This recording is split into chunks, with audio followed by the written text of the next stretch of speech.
I'd like to welcome everyone to the March 13th, 2018 Radnor Township School District Curriculum Committee meeting. I'd like to welcome everyone. And are there any administrative remarks, Dr. McQuick? Just a couple, thank you. Olivia won't be with us tonight, our student representative. She had her wisdom teeth out yesterday, so she's home recovering. So we'll miss her tonight, but we wish her well. Just a couple things. Tonight's agenda, we're going to be looking at part 3 of our technology integration study, and we're going to be getting down to the nitty-gritty with some of the numbers. And next month, we will begin with part 1 of our information about the middle school study from this year. So that will go over a couple meetings as well, but we'll go ahead and get started in April. All right. A couple other things, weather emergency days, continues to snow and ice and power going out and all those types of things. As of right now, we follow the calendar that we have with the scheduled makeup days. We're scheduled to have a half day for students on Wednesday, June 20th, and a day for teachers on Thursday, June 21st. And we will be posting a revised calendar once we're sure that we're at the end of whatever is going on. The 4th annual, we hope this is the end, fingers crossed. The STEM night is coming up on April 19th for our students who'd like to register, and Dr. Murray just reminded me that they have 315 students registered already. We only take, is it 560, Kelly? 560 students, so if you want your first choice and if you want to get a slot, it's time to get signed up for that as well. And then a quick announcement about the high school. The high school actually received a Project Lead the Way recognition as a Distinguished Project Lead the Way school.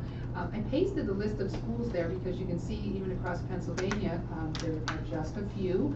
I think you'd recognize Downingtown and obviously Radnor. But most of the others are from other parts of our state. So I believe there are 360 schools across the country that earn that designation. So we're really excited about that. That's it. Thank you. Thank you. I would like to put this on the business agenda for next week so that we can recognize the Project Lead the Way? Yes, that'd be great. Program. Thank you. All right, that brings us to public comment. Is there any public comment? Right, seeing none, that brings us to the approval of our minutes from our February meeting. Committee, any comments? You're good with it? Teacher Beth? Cool, okay. They will then stand as written. And that brings us to our agenda item, which is, oh no, I'm sorry, I skipped the action items. No, I always do them out of order. You're right. Okay. You do the minutes, and then I'll do the action items now. Let's do the action. The past couple months, I kept jumping ahead. We don't have any clubs for approval, so we can skip over that. We do have a couple overnight trips for ratification. We did see these clubs already in September on the board agenda, but because they're playoffs, sometimes the date moves a little bit, the location moves a little bit, so the coaches handed in a revised request for those things that happened over this past month. But it's a little wiggling around of the dates and one of the locations.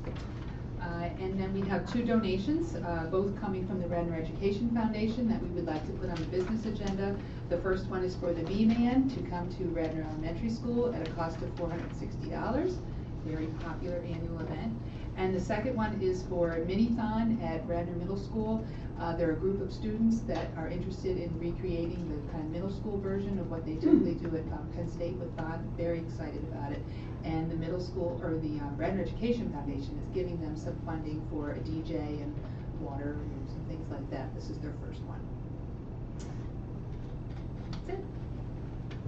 Okay, is everybody okay with putting those forward? Yeah. Okay. Now that brings us to the third part of our technology integration study. Yes, and we actually have Chris Augustine with us tonight, and I'm going to ask him to come up to the microphone because we will be getting into some of the infrastructure questions, and he will be able to answer those much better than I will, because that is his area of expertise. He works in Byron's department, in the technology department. So welcome, Chris. Thank you. All right, so we're just going to do a quick review of kind of the end of our presentation from last time, and then we will jump right into the numbers. You should have a printed out slide, just one, which we'll take a look at the end, and that has some of the financials on it. So we will get to that last, and that will probably be the brunt of our conversation. So as you know, we're working in a 3-part study. We're trying to wrap up the high school, but as we've mentioned before, there's been some overlap because some of the things that we're working on, we're going to be doing K-12, and Chris will talk about some of those pieces today when we get to them. We have 6 specific goals in place for our study and for our implementation. And as we've said at the last 2 meetings, our goal is to put a full service workstation in place for our students and for our teachers. So they won't be changing devices throughout the day, they won't be going to the lab for different things or muddling down to the library to print. It will all happen at a one-stop place that is a personal device for them.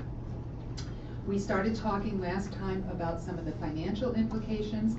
The full service device obviously carries a higher price tag, but we feel over the course of the next 3 to 4 years that we will be realizing some significant savings because we will be reducing the number of machines that we're maintaining, the number of machines that we're buying, and just overall, fixing and repairing fewer items across the district. Some of the cost reductions in addition to that we were talking about before is we're going to be selling off some of our obsolete equipment, some of our redundant equipment. We're going to be moving into a new refresh cycle to make sure that our devices are replaced at a regular basis. And then we're also going to be using E-rate, one of the opportunities we have to get some of those pieces at a reduced cost, sometimes up to 40%. And the last thing we talked about at our last meeting at great length is honoring families' preferences regarding the acquisition of devices, where parents would contribute to the cost of a device that most of them are telling us they would be buying for their students anyway. And in turn for that, we would provide many of the services at school that parents prefer that we provide for them. So picking out the best device, maintaining it for them, loading software, those types of things. We talked about a student benefit package last time. As we move into looking at a student technology fee, the students would have their own personal device. Obviously, that commitment to taking care of something that's yours and yours forever. They'd be able to use it year-round. We carry some insurance, and there'd be an opportunity for them to get repairs at either free or at a significantly discounted rate. Obviously, they get their help desk and their wireless internet and also virus protection. We would load the machines with whatever software students needed to do whatever it is that they need to do at work or at school. We have obviously a lot of web filtering in place, which much of that is an obligation on our part, but some also what we do above and beyond even what's required. One of the big things that was really important to students and to teachers is access to print stations. While students love the portability of the iPad, they really wanted the opportunity to be able to print, so that's something we'll talk about today. And obviously the repairs and maintenance, which we mentioned. So when we start to talk about cost, we're talking about a full service workstation, and the reason why we continue to call it a full service workstation is because our intention is to purchase these machines for students next September. So it is possible that there could be something better than what we're thinking of buying today that would be available 14, 16 months from now. So the cost range we're looking at is somewhere between $800 and $875. We've been working on getting that number down, and we have managed to move that number a little bit. Our iPad or our 320 place marker that's the amount that we believe is sustainable in the technology budget. So on an ongoing basis, we could continue to purchase iPads at their newly reduced cost of $320 to us, as opposed to the cost that we paid when we first started getting them, which was over $600. But what we found with doing that is we can't just have an iPad for each student. We also have to have laptops. We also have to have labs. We also have to have desktops. So that $320 is quickly driven up. But that doesn't eliminate the fact that $320 is really our sweet spot for something that is sustainable as a school district. So what happens then is we end up with this financial gap that is somewhere between $480 and $555 per student. And the question is, how to fill that gap in a way that would be sustainable for us as a school district so that we can provide these devices on an ongoing basis. And this is did you want to chat? Sorry, I was just going to jump in just to make sure everybody's clear too that we have yet to enjoy that new price of the iPad. So the iPads we have been purchasing have been $550 to $600. We started off, I think, however many years ago, and they were $600 to over $600. I think the last lease we got into was somewhere around $550 or $580 an iPad. Since we initiated this study, Apple has reduced the price. I don't give us the credit for that as I say that, but that's just what's been going on in the technology world. So moving forward, if we continue with the iPad, that would be the new price that we would be looking at moving forward. We haven't yet paid that. You know, we've been paying closer to $550 recently per student. Thank you. So that is correct. So the lease payments that we're making annually on student devices are based on that higher price point. So we haven't experienced that yet. When we looked at the cost comparison last time, one of the things I wanted to show you is the way that we as a district could bring a personal device and all the services that go with it to students, and what that would cost a parent if a parent would go out and purchase that on the open market. So if I would walk into the Apple store, buy my child a MacBook Air, I'd be up around $999. Once in a while they'll have their 10% discount or whatever. And then again, you have all the other subsequent costs of software and maintenance and repairs and things that happen along the way. So the parents would be up around the $1,300 range, probably more depending on how tech savvy they were and how good of care the individual students took care of the machines. What we're proposing right now is a technology fee somewhere between $129 and $139. So for parents, over the course of 4 years, they'd be paying a total cost of between $516 and $556, and really be walking away with at least $1,300 worth of goods and services. So trying to make it very attractive for parents and kind of a win-win, where we know all the students in the building have the same very efficient device, and it's well maintained and ready to go when they get into class. We talked a little bit about the timeline, and there were some questions. Our intention for next year is to purchase machines for teachers, and one of the reasons is to help teachers become familiar with their new machines. But it's a laptop, and we've all worked on laptops before. But there are a lot of other things we really want to have in place before we hand out machines to 300 or 600 students the following year. We want to improve the wireless service. We want to get these print stations up and running. We want to start reducing these number of devices in the building and see what kind of cost savings we can get going on there. Get the professional development in place for the teachers. Finalizing the choice of the device, making sure a year from now that same device is most appropriate. And then, of course, the first year we also plan to move the students to Office 365. So they will have an opportunity to begin to work on the software that they will be using on their laptop. And also, it'll be a really smooth transition, because moving from Office 365 on an iPad into a laptop should be easy. Our year 2 would be a purchase of devices for cohorts. Our intention is that that would be at least 2 years worth of students, so probably freshmen and sophomores. And then our year 3, filling out the rest of that cohort, probably the following year's freshmen. Some of that is going to depend on how much we're able to recoup from some of the equipment that we're getting rid of, how early we're able to realize some of these cost savings. So it's possible that some of those things could be accelerated. We've also talked about, for students in the first cohort, if I'm a sophomore, do I only pay $139 for 3 years instead of 4 years? And it's possible that we would be able to absorb some of those transition costs based on how the numbers work out as we start to put things in place.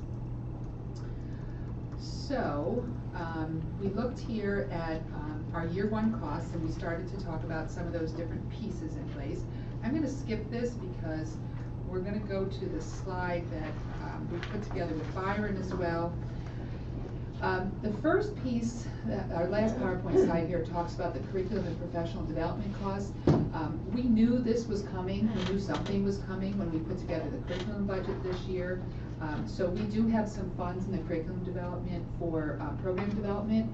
One of our goals is to have K-12 expectations for our students and K-12 expectations for our teachers. And that's going to take some time to develop and commit to paper and those types of things. So there's some supplemental pay money in there to get some groups of teachers together to work on that. And then we also have some other professional development money for online resources, some trainings, and some conferences. And then the other piece that we put forward as a proposal is a course consideration for professional development, to have a teacher at the high school who's would be dedicated 0.6 of the day to supporting the professional development with technology in the building. So the teacher would teach 2 classes, or a 0.4, and then the rest of the day, they would be devoted to making sure that the technology was put in place, the professional development was moving along, all those types of things. And it was really the preference to have somebody from within the staff at the high school who's actually on the teaching staff, teaching like everyone else, doing grades like everyone else, really being able to relate to the teachers that they're supporting. So for next year, we're looking for a 0.6. And then the standalone slide, I have a copy of it here. So you have it on a piece of paper, and then we will take a look at the numbers regarding the infrastructure. All right. So you can see here, we're working towards coming up with the funding to be able to put the infrastructure and the hardware in place for next year. So the first thing that was recommended by Byron was a district-wide wireless assessment, and this is already in his current budget. He was able to work this in his current numbers, and this would be having professionals come out to look at the way our Wi-Fi runs around runs in the district, what the signal is in different areas, etc. And that would be all 5 buildings. It wouldn't just be the high school. So again, here's where we're talking about some of those things that are starting to spill over into the other buildings. Then the next one, same thing district-wide, would be to increase our bandwidth to 2 gigs. And again, hopefully Chris will be able to tell us more about what that means. We're going to be increasing the district-wide wireless access points. Byron actually has a bid in with E-rate to try to get some reduced funding on this. So we're looking at adding another 143 access points across the district, and 22 of those would be at the high school. But again, because we're addressing an issue that's systemic, we'll be addressing it in all 5 buildings. He does have an application in for E-rate, which has the potential to cut the cost of those devices by up to 40%, but we don't have a final number on that. Data switches, again, go with the access points, and they're $1,700 a piece, so we have 14 of those in the budget for next year. We talked a little bit about the wireless print management software, so allowing 1,200 students and 110 teachers to print in one building requires us to put some management software in place similar to what they have at universities, where a student would be assigned, say, 200 copies or 500 copies or something like that over the course of the semester. So this software would allow us to manage that, so we don't have students printing out encyclopedias in the library in full color or whatnot. But then of course we need new printers to go with them, and this is on the high end. We won't need more than 20. There are 13 teacher offices, collaboration centers at the high school, so on the high end we're recommending we will need at least 20 printers at $1,000 a piece. And then we're going to be refreshing the teacher laptops. So all of the teachers at the high school will be getting new machines at the same time. And that carries the largest price tag you see here on the list. We're looking to offset that cost by repurposing some of the IT funds that we have that were otherwise going to be designated to some other things, using some refresh money, so some teachers would have been getting new laptops, and we would have been refreshing some of the machines around the buildings, such as the machines in the labs and the library, things like that. We don't need to do that anymore. So that money has been repurposed to go towards the teacher equipment. And then we're going to be using some of the funds from the Curriculum Initiative Fund to offset that as well. And those work out about to be in equal parts, but that does bring that money, that total cost there, down to 0. So right now, if you look at the last column, where we're falling short on funds is really with the printing solution, because that was something that we really hadn't anticipated, but came up as very important. And you'll see at the bottom that we have it listed as a range. With E-rate, the cost of those access points could drop as low as $8,000 for next year. So half of them are being paid for this year in the current budget. And next year we have $47,000 as the worst case scenario, but again, if that 97 is reduced by 40%, that would take that down to about 8. So right now our best case scenario is we're running short about $48,000. Our worst case scenario is 87, and we are continuing to look at things. I just spoke with Mr. Bechtel this afternoon. Some of the things, again, we aren't replacing at the high school, things like smartboards. Our teachers will be projecting, but we haven't found as much use in the interactive component of a smart board at the high school as we do at some of the other levels. So some of the funds we've earmarked for the refresh cycle for those things, again, can be repurposed. So we're continuing to comb through those things, but we think based on the fact that we started with $323,000 and we're potentially down around $50,000 as a gap, that we will be able to figure out a way to close that last piece. Can I have a bunch of questions, but just the first one is the financial one since we're on that slide. When you say it's budgeted, I don't want to rain on anybody's parade. Do you mean it's budgeted and we have the money left over from the 17-18 school year, or it's budgeted in the 18-19 budget that's already $1.5 million short? No, it's budgeted in the current budget. Okay, that's helpful. Thank you.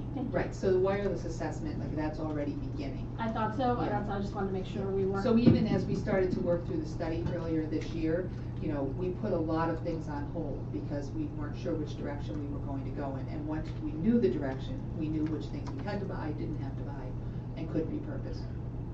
And just to clarify, or could some of this though also be in what Dr. McCook was looking at for next year's budget as he You're right. submitted? So some of it is, so I actually, are right. I believe it is a combination. There are pieces in there. As we work through our budget over the next couple of months, this is a piece that will be factored in. Dr. McCook has put together his technology budget, and some of these items that say budgeted are budgeted in the sense that he has built that into his budget for next year. There is still going to be some give and take in all our areas with our budget as we move forward. You're correct, and just to be, I actually can tell you specifically, and I can mark these. So the wireless assessment, the first one is budgeted in this year. The increase in the bandwidth, I believe, is next year.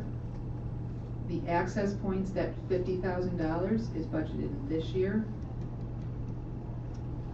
The data switches is this year.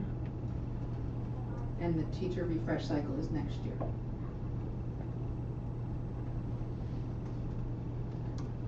Thank you. Is this the appropriate time to ask about the wireless, or did you want to? Please, that would be great. Okay. So first of all, thank you so much for joining us kind of at the last minute. I understand you're filling in for Dr. McCook. We really appreciate you being here. Thank you. So my question is, I'm not sure it's a question so much as a statement. We need to make these Wi-Fi updates certainly at the high school, but at all the buildings? Or can you speak to kind of what that is? And Sure. Yeah, we do. I mean, we've seen I'll say the worst issues at the high school, but we have had cases at all of our buildings, including down to the elementaries, where there may not be coverage in all the areas, particularly even so much as like just in the hallway where teachers moving from class to class. We have coverage in the classrooms, but in between when they're moving, it may drop out if they have a page open on their iPad or laptop. They may lose connection, and that might cause a session problem. So we definitely want to make sure we have coverage in all the areas that we need to. So to answer your question, yes, it is covering all of the 5 buildings. so it's really a completely separate issue from what technology piece we choose to use, right? Mhm. This Wi-Fi issue is really It is, and what we've seen over time, back I guess 6, 7, 10 years ago, especially when the new middle school was built, it was designed for coverage. We wanted to make sure we had all the little nooks and crannies covered with wireless. Now, where kids are coming in with watches that connect to the wireless, and phones and iPads and their own personal laptops, we're seeing a ratio of devices of 4 to 1 per student, and when they're all connecting to that same access point that their classroom laptop wants to connect to, that's where we're running into some density problems. So it's going to require a little bit of re-architecture on the wireless side to correct those issues, or to at least adjust to them. All right, so it does matter what equipment we select. So if we selected an iPad, it would have less of a demand No, on this whether Wi-Fi it's an network iPad, or a laptop, or- it doesn't really matter. It's the personal devices that the kids are bringing in as well. That's kind of throwing everything off of it. So we just need to adjust to the density levels in the classrooms. So part of that, the way we're configured now, is we have access points kind of all over. What we need to do is strategically place them inside the classrooms, and they're not all there right now, so that's part of our issue.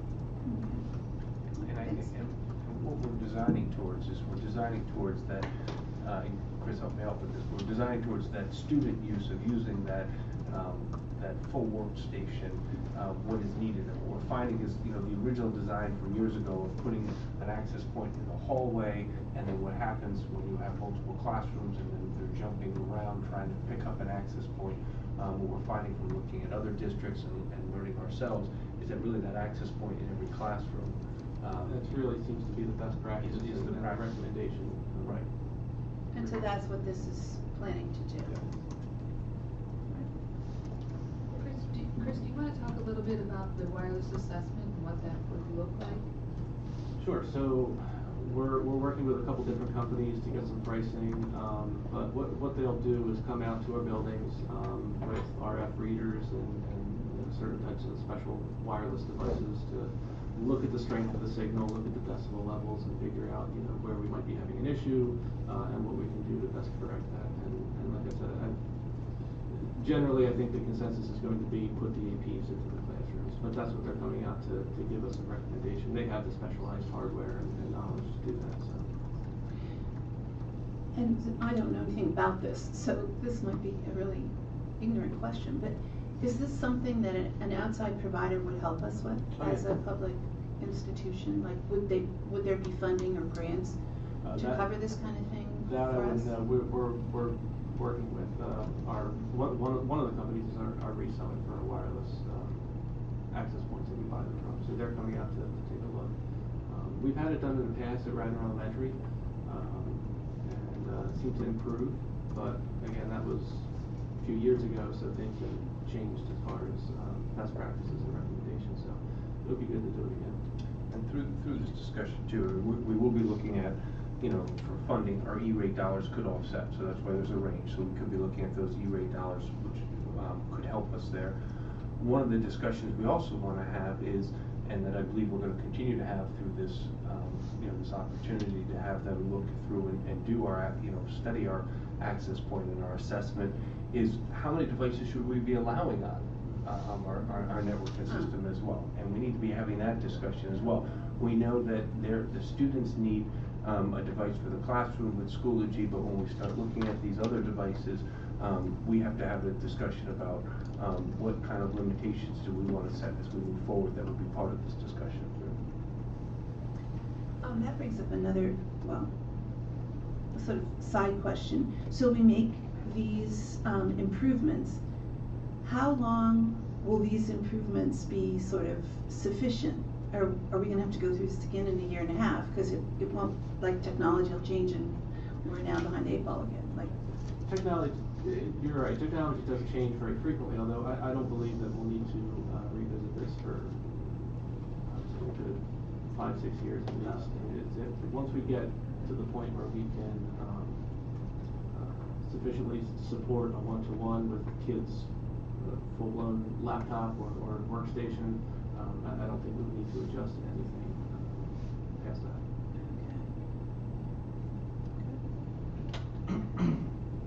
My question is, when we come back with the assessment, will that drive the number of these APs?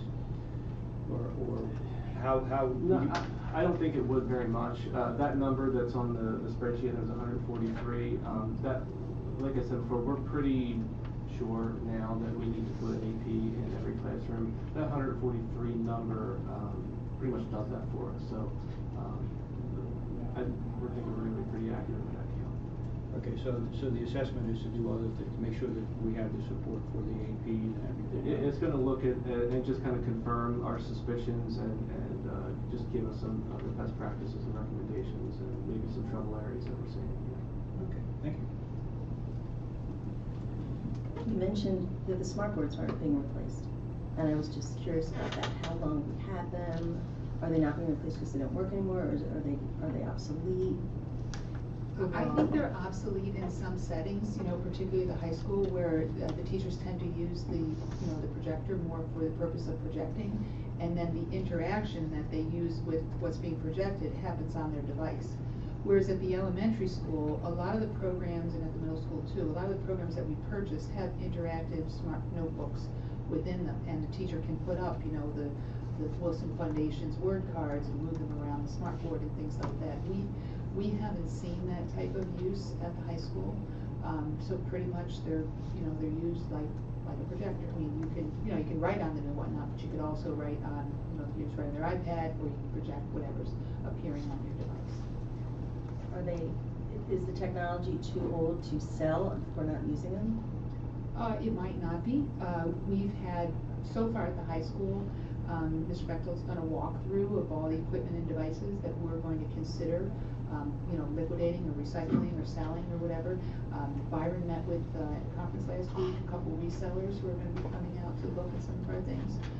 So, you know, it's possible that we can continue to use them as a projection device, and they could possibly have some resale value as well. Okay. I have a bunch of questions on his way, I guess.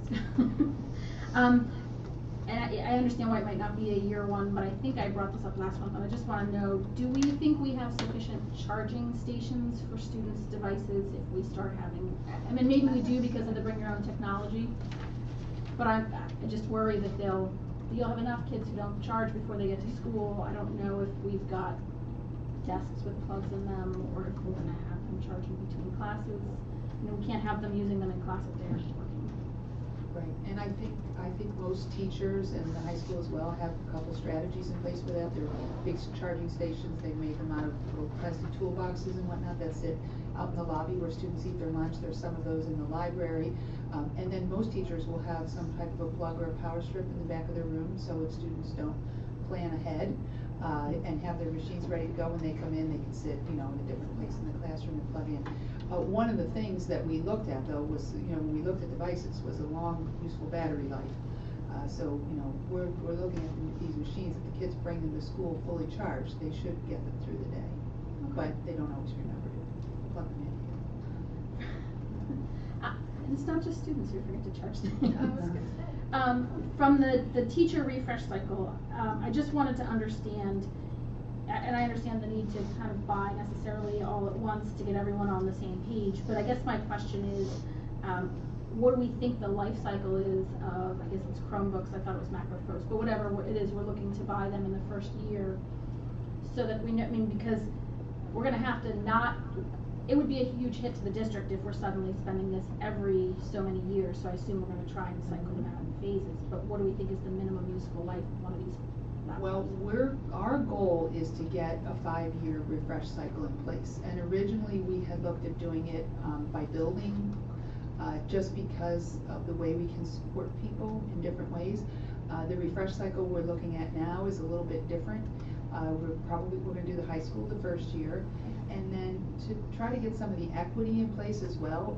For the second year, we were talking about doing like 2 grade levels at the elementary and maybe 6th grade at the middle school. So again, the support staff and the professional development resources that are available at each of the buildings could be specifically supporting those 1 or 2 grade levels in each building. Then the next year, you know, you could do 3 and 4, and you could do 7th grade at the middle school.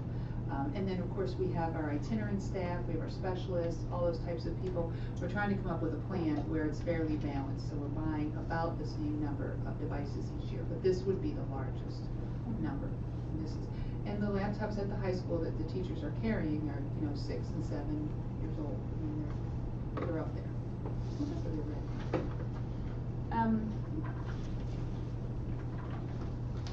The help desk support that's going to be included in the student benefit package. We all know how late high school students work. How late is the help desk going to be available? Yeah, so the way the help desk works now is it's available in the building, obviously, during the school day. One of the things we've also started talking about, and haven't put much meat on the bones yet, but is to get some more students involved, and students supporting students, or even students supporting staff as well. You know, with something like the Genius Bar, or, you know, something that could be more readily available for them. A lot of the schools we visited too when we were doing the study go with these like self-service stations where students download their own software, and you know, we really, you know, they've really trained them to be very efficient and tech savvy and able to troubleshoot a lot of their own problems as well. Okay. But the help desk support primarily is going to be, I know when my computer dies or when I lose a document, it tends to be about 1 o'clock in the morning. Yeah. So I just want to, I mean, I assume we're not asking students to work at that hour, but so we want to be clear with people what kind of help desk support. Right, that's a good question.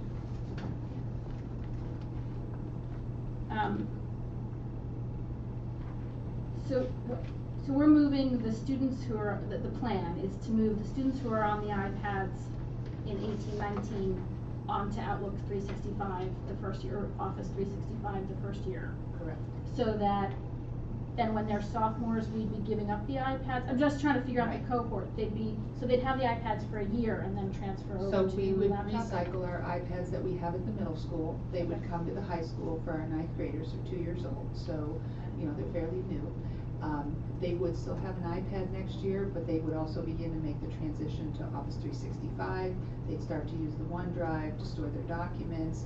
We'd start to do, you know, whatever type of training we could do at, you know, their freshman fundamentals time, or, you know, through their 9th grade cohort.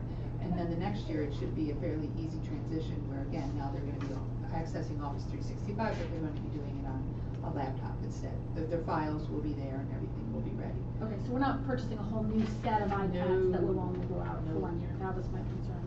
Okay, but the kids who are sophomores now are going to graduate with iPads. There's not a plan probably to get them on to iPad or onto laptops. Probably not. So the cohort 1 would most likely be freshmen and sophomores. But we do, you know, we do want to pinpoint those definite groups, because we do want to begin to communicate to parents of middle schoolers. You know, I don't think we have a lot of success trying to hand laptops in a large fee to juniors. I think by junior year, most parents have probably bought a laptop for their child. So, you know, we need to let the middle school parents know, class of 2021, class of 2022, you know, be aware, this will be an opportunity that you'll have. And again, you know, we are going to continue to have the bring your own device. If people decide that, you know, they'd rather have their children bring the laptop they have at home, or they'd rather have more control over the device, they'll still be able to use the Wi-Fi. And, you know, we don't fix them or load software or things like that, but, you know, if the student came down to the help center and needed help, you know, printing something or whatnot, we'd be able to support that piece. If we have people who wanted to buy it junior year, like if they're juniors, entering junior year 1920, I know, and you kind of mentioned this before, like, are we going to have sophomores who get it and they're only paying the $139 over 3 years? If you had other people, will we have some kind of payment plan if people wanted to? I'm assuming we get some kind of discount for volume purchasing too, so that there's some benefit that we could share with families who do want that. I mean, junior is a big year for typing up college essays and a lot of things like that, and if they've been kind of making do with the keyboard on an iPad, it's a time a family might want to invest. Yeah, we do a lot of what we get with both our purchasing power and our financing comes from one large purchase. So for instance, the purchase of the teacher laptops, because we're only buying 110, we don't get a significant a discount on them. You have to be up in the $500,000 range. So if parents were willing to plan ahead and let us know, you know, the year before when we make the order and things like that, I think that's something we could probably manage. But we don't have the luxury of like going online and ordering a 5-pack of laptops. Yeah. But you know, even when we originally leased the iPads, I think we were paying like, was it 4%, 3.5%, 4%? I think our financing rate was pretty high, and you know, now it's down to less than 1%. So when we purchase these laptops for our first cohort, we'll be able to pay for them over, you know, the time that the students are there at the school. So that's really going to help us out a lot. And we're right around, you know, right now with the costs we're working on, we're right around at that $500,000 mark. So we have to make sure we order, you know, we might be needing to order another 10 or 12 laptops. So I am very intrigued by your idea. So when we roll out cohort 1, we should probably also, if we're going to offer that opportunity to the people who would be juniors that wouldn't have that at all, we would need to know ahead of time so we could plan for the order. So can we make that, Yes, we can talk to Byron about it, definitely. Do you see any problem with No, doing that? technically, no, I don't see any problem. Offering it, and then they would be buying it outright, sort of through us, is that? They would be paying, an increased technology fee. They wouldn't be paying the 4 years of insurance, so it wouldn't necessarily be the fee times 4 or fee times, 3 or whatever. Yeah. It would be prorated. Yeah, but it would be more than what the regular. Yes, it would fee. definitely be more. We would have to look at that. I mean, if there's interest, certainly we'd be open to that discussion, but we'd have to look at what that means. No, absolutely. I And just how wanted- that would play out, yeah. And. I wanna make sure we were clear. Yes. Because the public will ask. And Byron being as ever so dedicated as he is, he's watching right now, and he's been giving me updates on Please some don't of the do that. questions. I know, and I told him, Keep your not to, so, he said about 500 devices or more yields a better discount. He did share that, depending what device we go with, some have 10 hours of battery life. Okay. So that was one of the factors that we're looking at for student devices, something with a large, having a large battery life. The wireless assessment, he said, was as much about also understanding when to turn up or when to turn down the Wi-Fi. Sometimes having a Wi-Fi signal that's too strong or too low in different areas has an impact on the ability for students to connect. So it's not just about locations, it's about strength and where it needs to be turned up and where it may actually need to be turned down to be more effective. And Byron, stop watching. Thank you. So I have one last question, believe it or not. When you talked about the teacher course consideration for supporting professional development and the kind of the 0.6 dedication to this, I'm sure some of this was because we were all concerned about making sure there was enough support in the building. I guess my question is the plan that there's perhaps a current teacher on staff who is already only teaching 0.4 or who would lighten their course load to cover this? You said you wanted somebody who's on staff, or that we're hiring for, a language or something, and that person would be teaching 2 classes and then cover. I mean, I guess I wanted to make sure we have thoughts, because you can't just pick somebody. It has to be somebody who actually is technology savvy and interested and wants to do it. Right, so the plan would be to find, obviously, just like any other job, the best person for the job, but it probably would require, reorganizing things, reassigning things, moving things around, and that's really, PT, dance department, Okay. Finding the best person. There are several options on the staff. I mean, there's not just one person. There are several people over the last 5 years that have developed a great level of expertise with these types of things, have a great interest. There are teachers there who are working on degrees in instructional technology. So we have many options. But no, the idea would not be to post a job 0.6. We're looking for someone to come in and help us with technology. So, and is the plan then, this is kind of the first year plan, and then we're gonna see how it goes, and maybe we keep that, or maybe we don't need that. I worry, because you said something about this is just for the first year, and I It would wanna be make for sure the we first continue year. to have the support for the And teachers. what we need to remember the second year is it may increase, because now then second year you have 110 teachers, working on devices, and now you've added 650 students. So now maybe it's a 1.0. But what we found is, we can shop around, and Microsoft has a local office, and Apple has a local office, but we bring people in for thousands of dollars, and sometimes it turns out to be a waste of time for our teachers. Whereas someone who's on the staff, who's really familiar with teacher needs, they might be able to do it in 10 minutes or 15 minutes. And just working around our teachers' schedules, we've built in some opportunities in next year's calendar to have the option to do some flex time with our teachers. So there could be times where that person might be able to run an after-school workshop or something like that. So it just gives us a lot of flexibility and really puts the person at the heart of where the needs are in the building. No, let me be clear, I actually really appreciate that approach, because if the person who's doing the support is the person who's also using these systems and realizes, gee, when I go through this system to try to do this, it does, there's a glitch. That's the person who's also using the system the way the other users are, and they're more likely to see it and understand why it's a problem, too, as opposed to saying, well, just access it another way. No, that's not how we use it in the classroom. Yeah, and I think the, kind of the orientation time is cut way down. You hire someone, they come in, they have 3 months, they learn everybody's names, and, structures in the school. So, there's just a long list of advantages to going with someone who's from inside. And that's a piece that we still need to continue to that's a piece we still need to continue to discuss as we look at the budget. And we look at our total supports and what are those supports we have in place. So that's really, it's a little bit confusing because we have our hardware infrastructure cost chart, and then we have that 0.6 teacher and, you know, sort of more the curriculum soft costs. So those two pieces aren't really integrated anywhere, because that's an additional cost that's not currently covered, right? That 0.6 teacher? Correct. Now then usually when we talk about personnel with the budget, at least the level of conversations I'm involved in, you know, we're usually talking about bodies.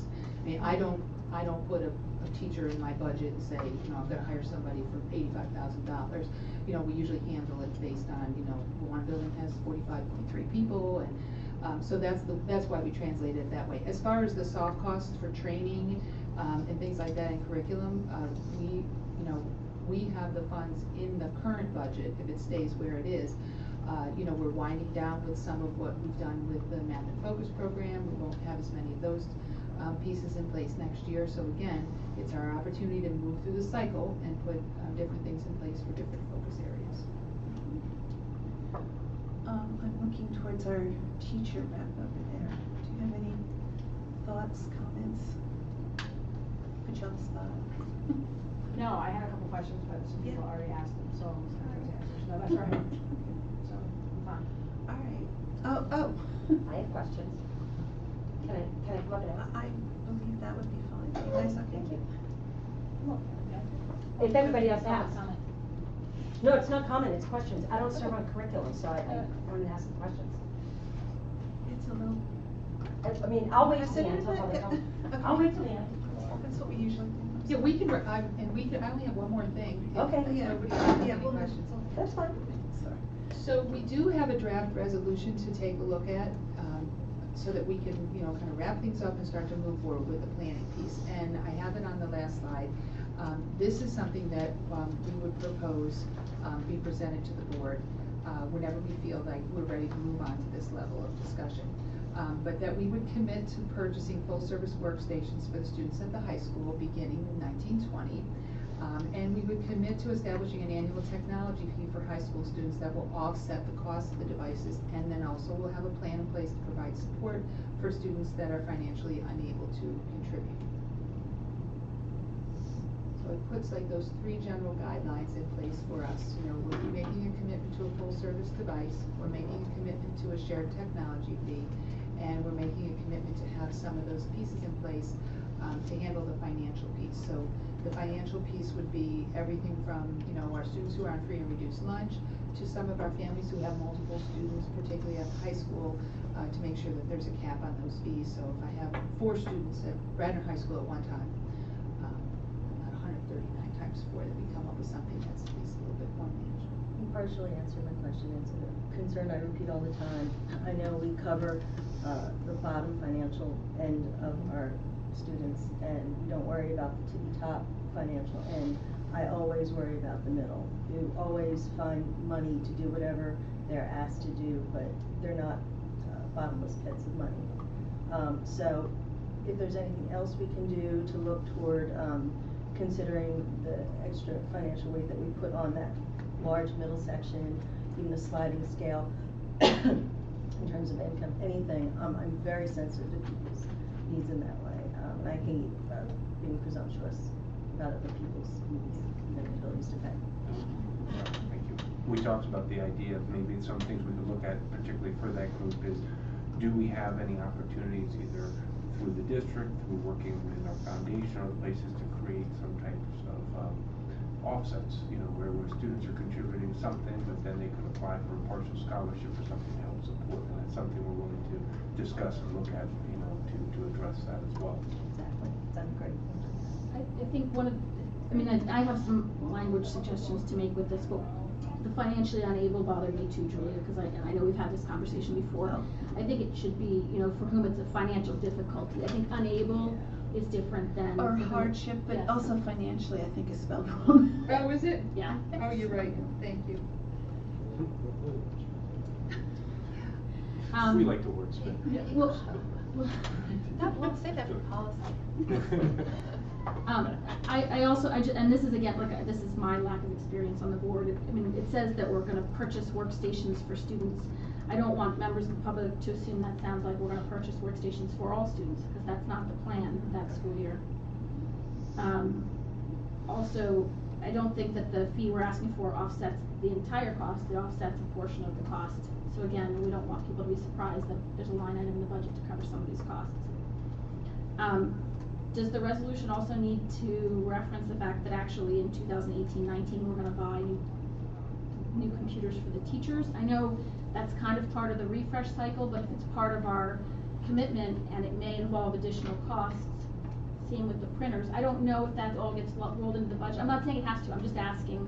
We did talk about that, and I think we said that because it is part of the natural refresh cycle, it's a little bigger ticket item than it normally is, but it is something that we would do in the natural course of doing business. Okay. So, and then the same with the kind of the recycling and disposal or sale of the outdated technology. I know that often shows up on board agendas. Yeah, that will. Given the kind of size of this, should it also be referenced as, I mean, in part because it's one of the things we're hoping will offset the cost of some of this. And then the last question I had, I forgot to ask earlier, I apologize. Does implementing this one-to-one device for the students at all impact our current bring your own technology policy? And some of it goes to the point about personal devices with wireless, overloading the wireless, but also, I mean, if we as a district are making this commitment and making this investment and we need to be buying at least so many devices to hit our numbers to get the discounts, are we still gonna say to students, it's okay if you bring your own? And maybe we want to, because there are students who have an easier way to get these things inexpensively at home. Or do we really expect everybody on the same device, because that's the investment we're making with the teachers and everybody being able to work together? I think with Office 365 and our moving our focus to cloud-based computing, I don't think we're going to feel as much of that difference between students that bring their own. I think the price of the school-based device is so attractive that I would assume parents would want to do it, and even with the bring your own devices now, I mean, Chris, you know what our participation rate is? It's fairly low. Yeah, it is low, yeah. Less than 10, 15 kids in the high school, I would say. Oh, really, that low? Okay, Yeah. I just wanted to make sure we weren't It's not- disrupting. No, and remember, they're bringing their own device now because it's mostly for function, because they can't do what they want to do on the iPad, so they're bringing a laptop to school. So they're actually bringing an additional device, not in some cases, not a different device. So it might actually be, well, It might my be understanding is used- it's gonna be a lot fewer devices are gonna be in. Our thinking behind is we want to obviously encourage the continuity and encourage the benefits of what we're offering. But as a parent, I think you still have to give parents and students some choice in there. And because of where technology is going, we're comfortable with that. We like the idea of the consistency from a support side, but at the same time, if there's a parent who feels like, I can do this a lot cheaper on my own, or I have this device that works well, I think we'd be hard pressed as a district to prevent that, and we haven't. So far as a district, we've allowed that. And it could actually go down, though. It'd be interesting to see what actually happens. And it'll be interesting to see where we are in 5 to 10 years with this. 5 to 10 years, we could be looking at a whole new, structure with what's happening with technology and how the technology is coming into the school.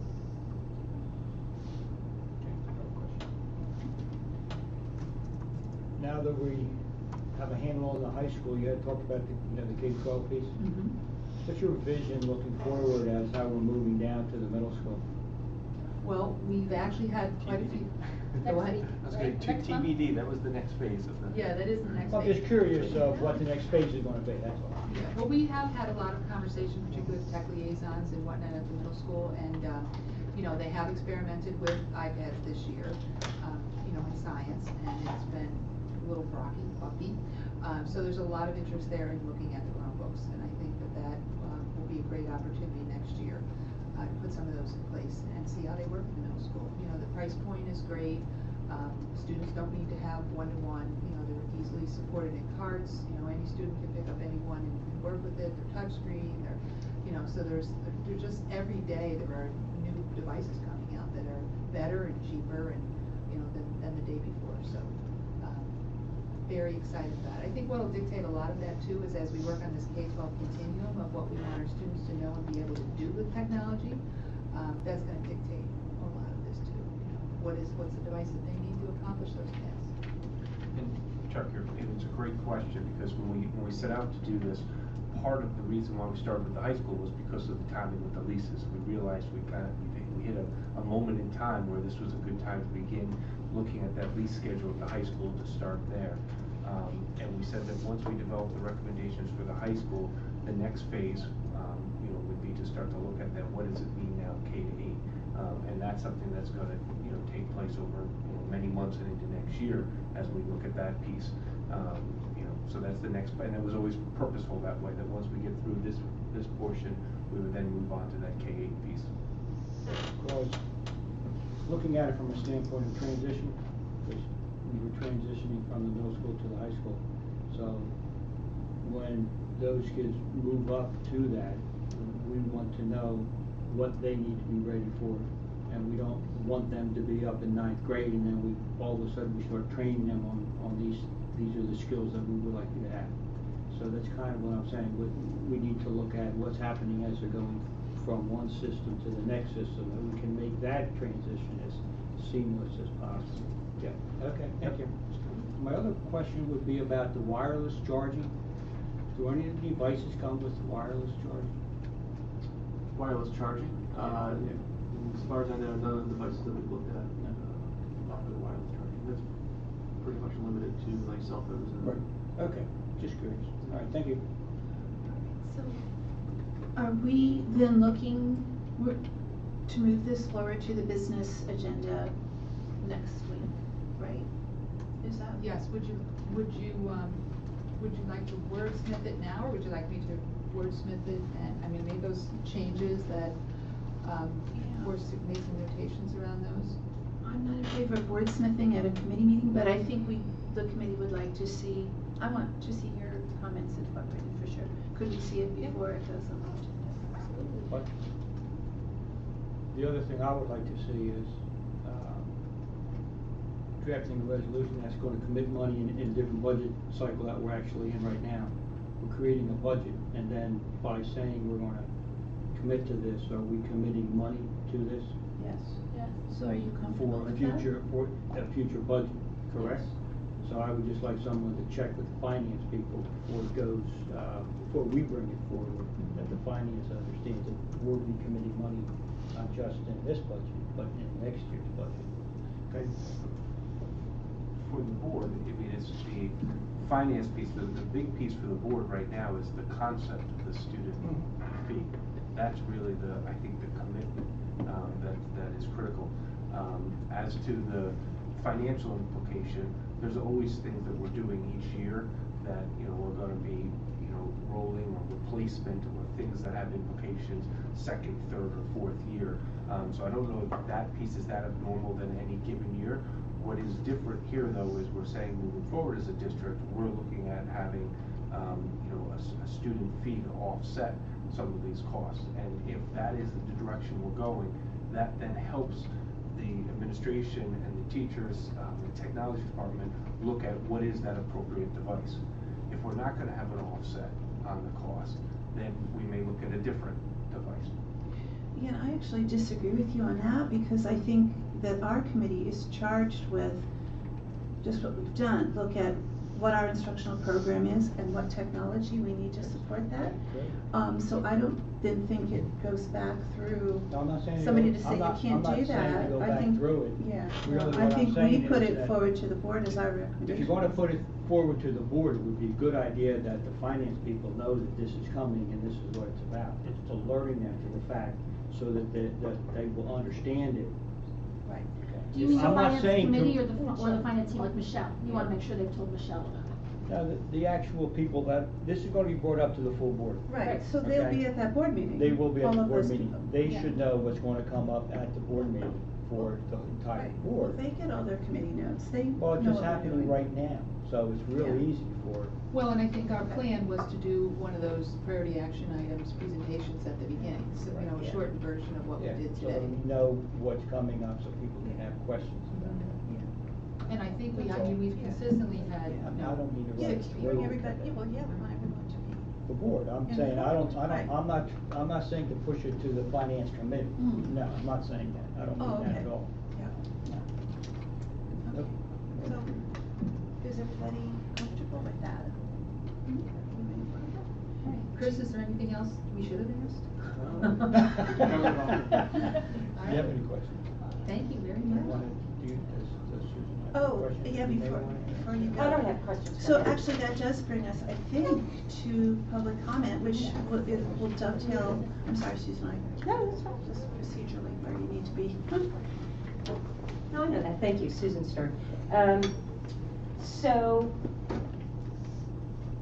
when Sarah mentioned the charging stations, it made me think the one factor that hasn't been considered is the increased electricity costs, which may not be tremendous, but if we are moving to everybody having a laptop and everybody charging at the high school, and that dovetails really nicely with, I know there was a public comment who came forward to the facilities committee interested in looking at the possibility of solar panels up at the high school, which the timing of all this could actually be a really nice initiative to offset electricity costs. And so it's my hope that that gets looked at, or the possibility of it. I do have a couple of questions. I'm assuming that you will then also attempt to sell the iPads that the 8th graders would be bringing up to the high school for 9th grade. As one of the, you didn't mention specifically selling off iPads, but I'm assuming that that would be one. We may be selling some iPads. We also have quite a few iPads in use at the elementary level, so it's possible we might repurpose Just repurpose them. Okay. At the elementary level. I had a suggestion. It's not for discussion because I know this is a committee meeting, but I am going to make a suggestion about the cohort. So right now in 17, we're planning on giving workstations out to some cohort in 19, 2 years from now. Actually, it'd be, yes, in the fall of 19. If you gave that cohort, the first cohort, if they were sophomores and juniors instead of freshmen and sophomores, what that means is that that's this year's freshmen and 8th graders. And you have 2 years to kind of give those parents a heads up to Mrs. Bonenberger's point about, letting people kind of plan financially. I think that it might be a way to maximize the concern that we have noticed, which is part of why the conversation about one-to-one laptops came up, is that juniors and juniors and seniors begin to ditch their iPads because the amount of writing that they're doing, whether it's for the junior level classes or it's for senior applications to college, they kind of put their iPads on the shelf and just start using a laptop.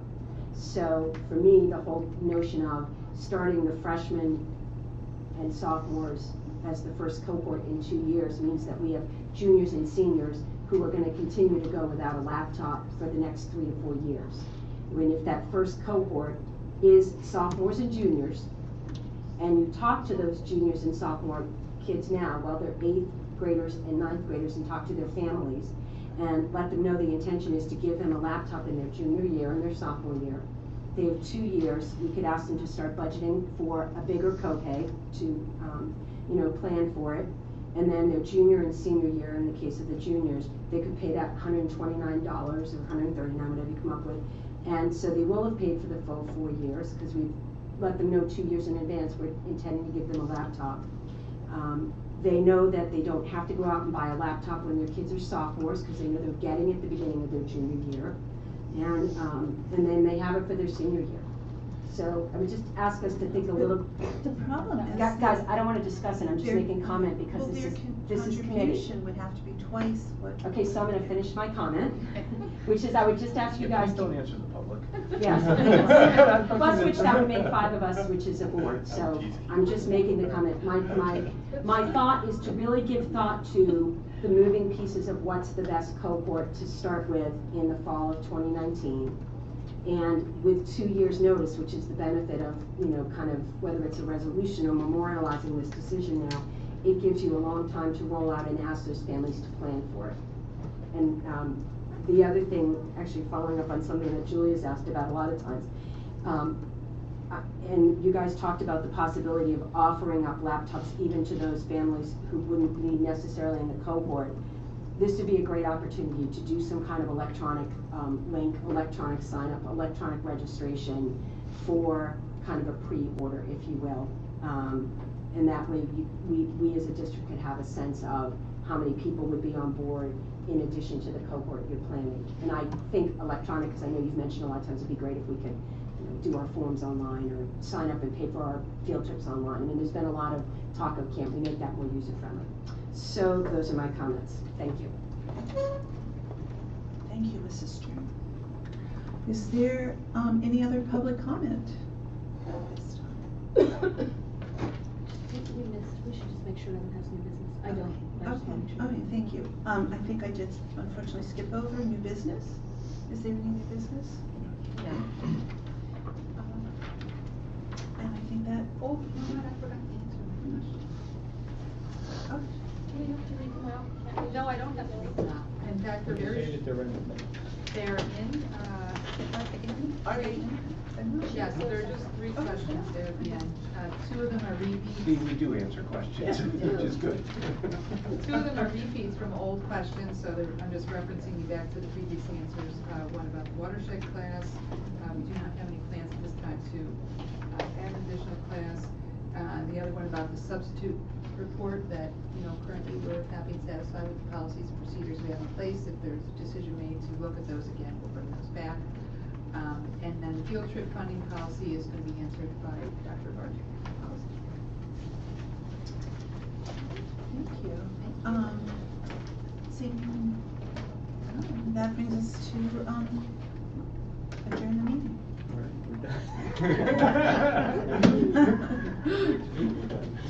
Nobody knows what to do. Yeah. Yeah, thank you. All right.